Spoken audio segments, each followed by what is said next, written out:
ജോലിക്ക് വേണ്ടി ഒരു ഇൻ്റർവ്യൂവിന് വേണ്ടി ഒരു കുട്ടീനെ ഇൻ്റർവ്യൂ ചെയ്ത് എന്താ പറയുക, ഞാൻ ഒരു 4-3 വർഷം മുമ്പ് ഒരു ജോബ് ഫെയറിൽ വെച്ചിട്ട് ഒരു ഇൻ്റർവ്യൂവിന് എടുത്തു. അപ്പോൾ എഞ്ചിനീയറാണ്.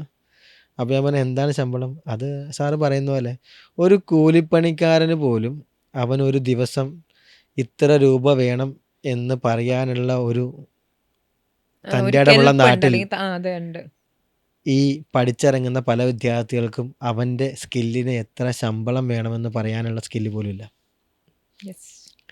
ഇങ്ങനെയുള്ളൊരു ഇതിൽ എങ്ങനെയാണ് അവർ ഡെവലപ്പ് ചെയ്തെടുക്കുന്നത് എന്നുള്ളതാണ് ഞാൻ ആലോചിച്ചത്. അപ്പോൾ അതിന് അവർ കുറേ സ്കിൽസ് ഡെവലപ്പ് ചെയ്യാനുണ്ട്.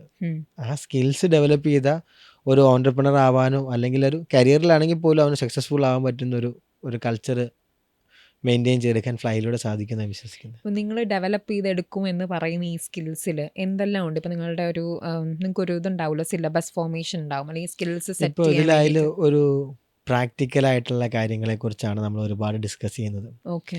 ഇപ്പോൾ പഴയ ഒരു ഇതിലും കേട്ടിട്ടുണ്ടാവും, നമുക്ക് മിസ്റ്റേക്സ് നമുക്ക് ചെയ്ത് പഠിക്കാം, അതെ. അല്ലെങ്കിൽ വേറൊരാളുടെ മിസ്റ്റേക്കിൽ നിന്ന് കണ്ടു പഠിക്കാം. അപ്പോൾ നമ്മൾ ജീവിതം മൊത്തം മിസ്റ്റേക്ക് ചെയ്ത് അതിൽ നിന്ന് പഠിച്ചു എന്ന് പറയുന്നതിനേക്കാളും കുറച്ചുകൂടി ഈസിയാണ് വേറൊരാളുടെ ഒരു മിസ്റ്റേക്കിൽ നിന്ന് നമ്മളത് പഠിക്കുക എന്നുള്ളത്.